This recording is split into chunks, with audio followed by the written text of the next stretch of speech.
President Bush is still hospitalized, and the death toll in Bangladesh may reach 200,000. This is the CBS Evening News. Connie Chung reporting. Good evening. President Bush was still suffering from an irregular heartbeat today, so he remained hospitalized, taking 2 types of drugs. CBS News White House correspondent Susan Spencer has the latest. Susan? Connie, we had hoped to have more information about this time, but a few minutes ago we were told that the White House press office is awaiting the results of more tests, and so it may be sometime later this evening before we have an update on the president's condition. The information we have is still from this morning. As you said, the irregular heartbeat was continuing. The president was on first 1, then 2 drugs. We don't know, though, what the situation is right now. What has been emphasized to us is that it's not at all unusual, despite drug treatment, that it would take maybe several days for this problem to correct itself. And the other point that people here have driven home over and over is that the president did not have a heart attack and that he is in no danger. Late this afternoon, the president himself made an upbeat cameo appearance at the window of his hospital suite. Don't worry about it. Well, how are you feeling? Yeah. Are you feeling okay? Yeah, good. I got taking this thing snaps back to the normal rhythm. Are you going to keep on jogging? Yes. Who said that? Doctor said that. Is your heart still beating irregularly?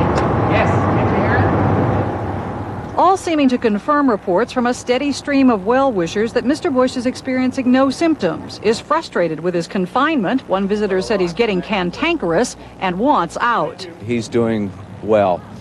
He feels great. His spirits are upbeat, and we're all looking forward to him returning to the White House. Nor was there any hint from Mrs. Bush this morning that the irregular heartbeat was persisting. She described his condition as no pain, no strain, no nothing. He's read the paper. That didn't get him upset. I say even that didn't get him upset. Today's official hospital photo shows Mr. Bush with advisors and 2 grandchildren. He is said to have conducted routine White House business today between all those get well wishes. This is the first time that President Bush has been hospitalized, we're told, in 17 years for anything other than a checkup. As I said before, the main message from here today has been that despite this seeming setback, this is not considered to be a big deal. And we will give you more information as soon as we get anything else. Connie? All right. Thank you, Susan Spencer. White House officials seem to be putting the best light on the president's condition, but as medical correspondent Edie Magnus tells us, the president's problem involves dangers worth noting. As many as 2 million Americans, according to the American Heart Association, suffer from atrial fibrillation. Normally, the heart pumps blood regularly and efficiently throughout the body. In atrial fibrillation, it begins to beat irregularly, increasing the pulse and slowing the flow of blood. So it is not a life-threatening problem. However, it is also not a risk-free problem. The biggest risk is stroke.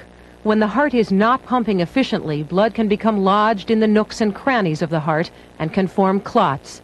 At any time, particularly if the heart suddenly returns to normal, those blood clots can become dislodged. And when the clot becomes dislodged, it can travel anywhere in the body.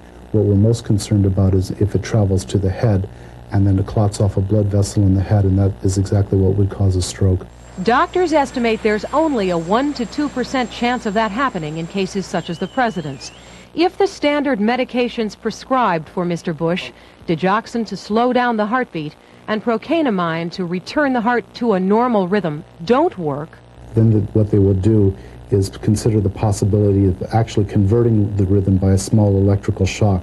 That requires sedating the president and then administering a small, as I said, a small electrical shock to try to restore a normal rhythm. Doctors say while exercise doesn't usually cause atrial fibrillation, it can tip someone as physically active as Mr. Bush over into it. And last week was more vigorous than usual for the president. Doctors say it is likely that at some point Mr. Bush will be given a stress test to look for signs of coronary artery disease and to determine whether he can resume his normal lifestyle once he's out of the hospital. Connie? Edie, is there a danger that his heart condition won't go away? There is a chance that once you develop atrial fibrillation that it does not go away, but doctors say that some patients have this for years and do have a normal lifestyle. They are oftentimes put on constant heart medication as well as blood thinners because they do remain at risk for stroke. All right. Thank you, Edie Magnus. New reports surfaced today about questionable travel practices in the Bush administration. The Washington Post says Commerce Secretary Robert Mosbacher has flown 30 flights on corporate jets owned by companies that could benefit from his department's policies. And the Associated Press reports that the Bush administration was quietly working on a plan to let taxpayers foot the bill for travel of White House and cabinet spouses. The House this week begins debate on the so-called Brady Bill, which calls for a 7-day waiting period to buy a handgun. And in Chicago, police today unveiled one of the largest weapons seizures ever in the U.S. More than 300 firearms were confiscated at the home of a former Chicago police officer. Still ahead on the CBS Evening News, when was the last time your doctor made a house call? A lifesaver of a story later.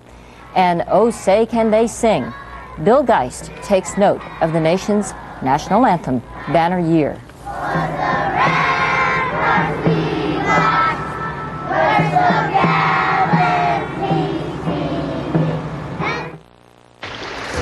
Here in Jupiter, a beef stir-fry takes less than 5 minutes and a steak takes less than 10. The people of Jupiter call this weightless. Ness. Beef, real food in Jupiter, Florida. It has all come so far. Today, our engineers can crash test cars on a computer. If only they could have seen us 40 years ago. We had no idea we were inventing safety science. Most people today know nothing of all this safety pioneering, but I think Mercedes drivers, they know. I think they can feel it. Fat-free? I can't wait to taste this. What's it called? A bit of celery? Box of nothing? I'm sick of watching out for fat. To me, everything good has fat in it. Now, you're not telling me these are fat-free, because these are some delicious flakes. Kellogg's Corn Flakes have always been fat-free. Fat-free? Kellogg's Corn Flakes? Will take the ribbon from my hair. A good reason to taste them again for the first time. Introducing the new Gripper Zipper from Ziploc, the easiest closing bag there is. I can even close it with my hands tied behind my back. Yes, the zipper is grabbing hold. It's locking. Feel it close the first time, every time. Ziploc bags with the new Gripper Zipper. The Red Crescent in Bangladesh said today the death toll from last week's cyclone could reach 200,000. The new challenge is keeping the survivors alive, as we hear from Bruce Dunning. The empty hands reach out, and there is so little to put in them. For many, today brought the first food since the cyclone last week, nothing more than a candy bar-sized emergency biscuit. Still, they fought desperately for each morsel, and if crumbs fell to the ground, a small boy could eat them from the mud. This is the island of Qutubdia, only a few feet higher than the sea around it. Before waves washed 20 feet over Qutubdia, it was prosperous from salt making and smuggling. Now the people face starvation. Tragedies like this arrive in Bangladesh almost as regularly as the annual monsoon rains. 3 years ago, a serious storm devastated this area, and it had barely recovered when this storm hit. The rice crops were ready to harvest, but the waves filled the paddies with salt. A season's rice is ruined. We have a lot of problems. Now, we have no house, and we are all hungry. Now the job is to save the survivors. More than 100,000 died, man and beast left in death together by the angry storm. But tens of thousands lived through the vicious storm only to face death from starvation or disease caused by polluted water. But we are trying our best to save the living people. The best that Bangladesh can do, however, is hopelessly inadequate. Critics charge that the government is dithering. The government says we don't have the resources. Saudi Arabia sent bags loaded with bread, but the Air Force has only 2 planes capable of delivering it to the hungry. One load is 4 tons. The two planes can fly 24 missions a day. Hopelessly inadequate when 10 million people need food and need it right now. Many have survived the storm only to die because no one can get them food. Bruce Dunning, CBS News, Qutubdia, Bangladesh. U.S. troops in northern Iraq reached their southernmost point today. Bert Quint tells us the soldiers are on the verge of taking over their biggest town yet.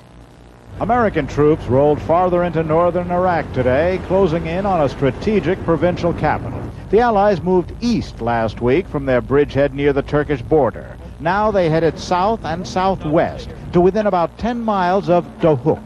Lieutenant Whistler, there goes the Iraqi commander. The Iraqis knew the Allies were coming and, as usual, offered no resistance. They did some last-minute shopping, got into their armored vehicles, and headed out. Those without transportation hitchhiked. That's the kind of invasion it is, as the Allies keep spreading out in the area they have designated as their zone of protection for the Kurds.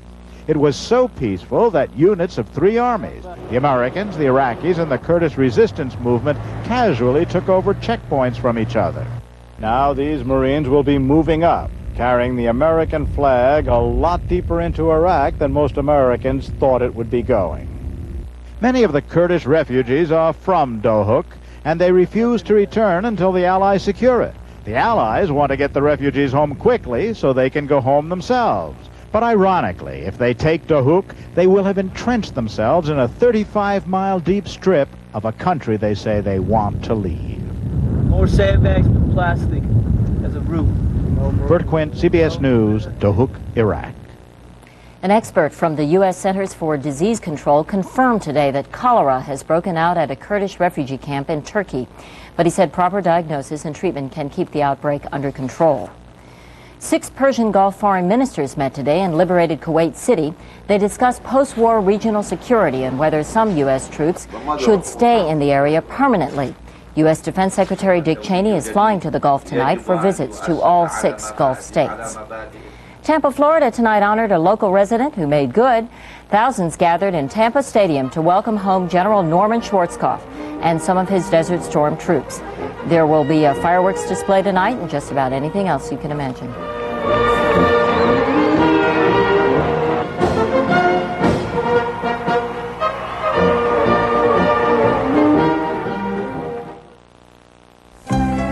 Everybody needs some money sometime.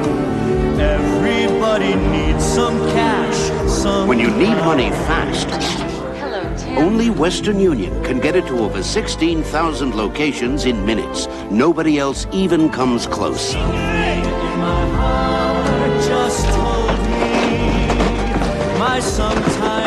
Western Union, the fastest way to send money. Are you confused about oat bran? I'm not surprised. One day you hear it's a cure-all, the next you hear it's hype. You don't know what to believe. But there's one cereal that's been good for you for almost 100 years. Nabisco shredded wheat. It's pure whole wheat with plenty of fiber, with no added fat and no added sugar or salt. Don't be confused about breakfast. Try Nabisco shredded wheat. It's good today, and it'll be good tomorrow.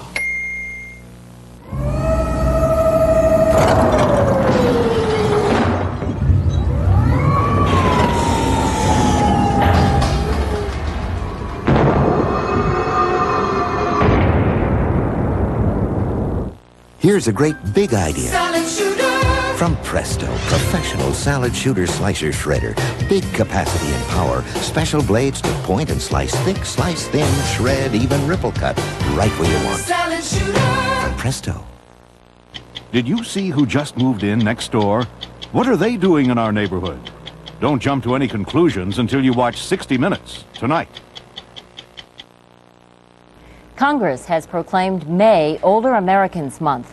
The elderly make up the fastest growing segment of the population. They're also the heaviest users of health care services. In an unusual program in Florida, the elderly are giving that care as well as getting it. While other people retire to Florida to relax in the sun, Dr. Jack Casson at 79 is spending his retirement working. To me, this is retired. I get a tremendous amount of pleasure I get a tremendous amount, believe it or not, of sense of relaxation because of the pleasure that it gives me. I feel good. Dr. Casson is part of a unique volunteer team of retired doctors and nurses who, in a rebuilt RV called Medivan, roam Broward County 4 days a week.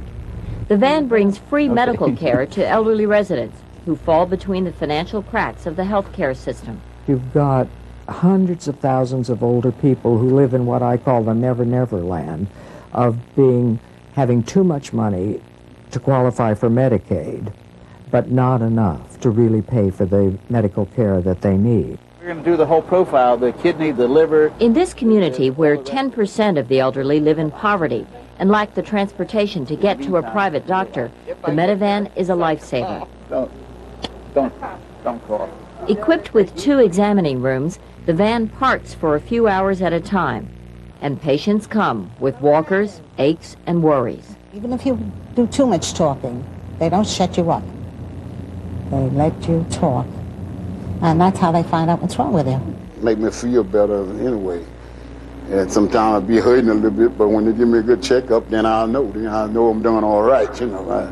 The volunteer medical staff believes that despite their years, they do at least as good a job as anyone else. Maybe because they know firsthand what it is to be old, lonely, and in need of someone just to talk to. Besides doctoring and nursing, we give them friendship. And some of them need that even more than the doctoring and the nursing. If not for Medivan, most of the elderly would probably put off getting medical care until a crisis sent them to already overburdened emergency rooms. The Medivan alternative is good medicine for everybody. I think the whole community benefits, the people that are getting the medical care, the taxpayers who are benefiting from the services being provided, not having to foot the bill for them. And there's one more group that benefits, the retired doctors and nurses who staff the van. At long last, after all these years, that this is the reason that I became a doctor. The Medivan program is funded entirely by private donations. It's been so successful that 2 other cities in Florida are starting similar programs. Today is the 100th birthday of Carnegie Hall, and the Grand Old Lady of Concert Halls is being feted with the kind of gala celebration that's staged only once in a century. The New York Philharmonic and dozens of the world's most renowned artists paid tribute today to the building's proud history. An old song is enjoying some newfound popularity. The Star-Spangled Banner still echoes through ball fields across the country, and now more Americans want to join the chorus. Bill Geist has been watching and listening. If these tense, unsmiling school children look like they're being sent to the principal's office, well, they have a right to look a bit nervous. They're about to embark on a mission fraught with peril, singing the national anthem. Left, right, left, right. Stepping up to a microphone at a major league ballpark is daunting enough without having to negotiate a musical minefield like the Star-Spangled Banner. But in ballparks across the country, people are lining up to do it. Oh, say, can you See by the dawn's... Singers seem to be in something of a frenzy to belt out the anthem, perhaps because of the patriotic fervor whipped up by the Persian Gulf War and by Whitney Houston's Super Bowl rendition hitting the pop charts.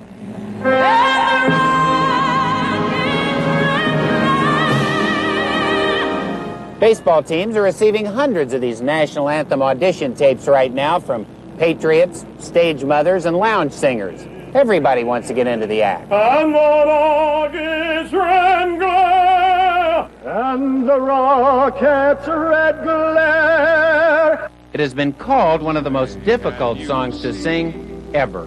By the dawn's early night. Oh, say, can you, that star-spangled... Of the thousands of renditions they've heard here at this ballpark, their favorite was that by Itzhak Perlman. They like Perlman because he's a violinist. He didn't forget the words.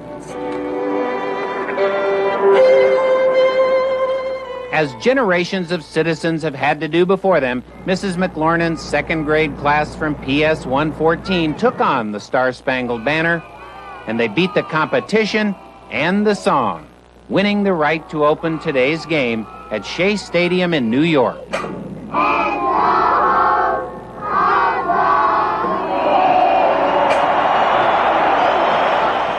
And that's our news. Dan Rather will be here tomorrow night and join Bill Plant later tonight with the CBS Sunday Night News.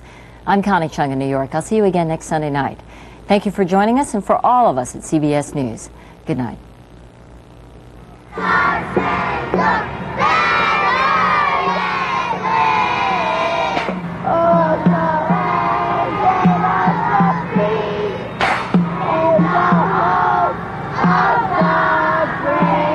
Welcome to London. I'm Winston, your tour guide. Hey, isn't that right? London Bridge. No, look, you're right. It's, wow, I can't believe that. Follow us on in London on CBS This Morning. Yeah. This. Hello, everyone. I'm Brett Lee. Next on News Channel 5, a gas leak from a Texaco station causes quite a scare in the Goodlettsville area. A man shoots and kills the manager of a Steak and Ale on Murfreesboro Road in front of his family. And some celebrity Nashvillians meet up with Storm and Norman for a victory celebration. Those stories plus a live update from Washington on President Bush's condition. The Weekend Report is next. As students and teachers struggle to understand each other's needs, are they reaching an academic dilemma? A Learning Matters report tomorrow at 10 on News Channel 5. Right now at McPherson's Men's Shop, if you buy 3 pair of our J. Mar Sandsabelt slacks, you get 1 pair free. So come by McPherson's today. I like what shampoo and conditioner do for my hair, but I love what Pert Plus does for me. Pert Plus is a unique shampoo and conditioner in one, so my hair turns out just the way I like it. Clean, conditioned, looking great, but without the bother of 2 bottles. Imagine, hair I like without the fuss. That's what Pert Plus does for me. If only everything in my life was so simple. Wash and go with Pert Plus. Also in dandruff control. Give her a designer fragrance from Walgreens. Yes, you can afford it. A designer fragrance. Like Red from Giorgio of Beverly Hills. Or Calvin Klein's Eternity. Walgreens' price of $29.99 will be our secret. When you care enough to send the very best, come to Walgreens. That's right. Hallmark cards, wraps, and ribbons are as close as your nearby Walgreens drugstore.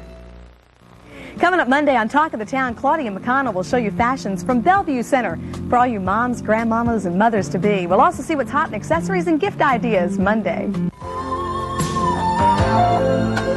Channel 5 says, thanks to you.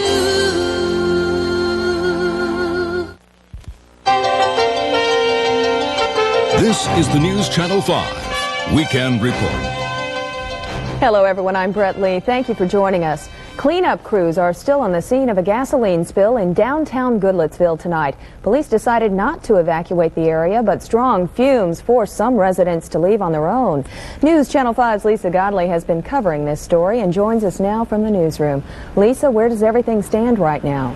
Brett, firefighters have sprayed foam around the area to keep the foam from, they sprayed the foam to keep the fumes from exploding, and they also had dug trenches around the contaminated area, and getting to that point took them most of the afternoon. Residents who live behind the Texaco on Dickerson Pike called police when the fumes became strong. When we got here, we found that sometime over the weekend someone had placed a garden hose inside of one of the underground storage tanks. The water's heavier than the gas. It forced the gas out of the tank. The raw gasoline flooded this field behind the station. Authorities don't know who or why someone would have put water in the tank. Police say the gas tanks were just filled on Friday, and they estimate that someone pumped 2,400 gallons of water into those tanks, so they could be looking to contain that much gasoline. No one was forced to leave the area, but some did on their own accord. Dinah Zimmerly was working in her office when she noticed the odor. The smell was pretty strong. You know, once it got going, you smelled gasoline the minute you opened the door, but they didn't seem all that concerned, so I thought, well, I'll just take my chances and stay. Those like Zimmerly who have chosen to stay have been asked not to smoke or start an open flame of any kind in the immediate area, Brett. Lisa, now that the gas has been contained, how long do you think it's going to take before cleanup efforts can begin? Well, the company that owns the Texaco station is expected to begin cleaning up this evening, and the water department is expected to begin its investigation as early as tomorrow morning. Lisa Godley, thank you for that report. A Nashville man was murdered this morning in front of his wife and child. 25-year-old Craig Patrick Alexander died during a robbery attempt at a Murfreesboro Road restaurant. News Channel 5's Tony Aiello reports police have found a weapon, but no suspect. Metro Police found what could be the murder weapon in a wooded area behind the Murfreesboro Road Steak and Ale restaurant. A sign over the door there identifies Craig Alexander as the manager. It also marks the place where he met what police are calling a senseless end. He's leaving his place of business, and the robbery went bad, and we've got an individual who was shot and killed. Flair says Craig Alexander was locking up the restaurant about 4 this morning. He was outside with his wife, 3-year-old daughter, and an assistant manager. A robber approached. There was some kind of struggle. Then, as his wife and daughter watched, Craig Alexander was shot. After the shooting, the robber took off, maybe into the woods over there where the gun was found. Craig Alexander's wife and assistant manager helped him inside the restaurant. The ambulance crew that arrived a few minutes later pronounced Alexander dead on the scene. This morning, a search behind the restaurant turned up a handgun with one of its 6 bullets fired. Police are checking for fingerprints and running a ballistics test. They have only a sketchy description of the suspect, a black male in his mid-late 20s. Detective Flair hopes anyone with information will come forward. Maybe a paper boy or a mail person or something of that nature. You know, if they were out and about, they heard something or maybe saw something out of the ordinary, if they could give us a call, we need the help. Metro Police can be reached at 862-7329. Tony Aiello, News Channel 5. Police say Craig Alexander's wife and 3-year-old daughter were shaken up but not hurt during the robbery attempt. The family had moved here about a year ago from South Carolina.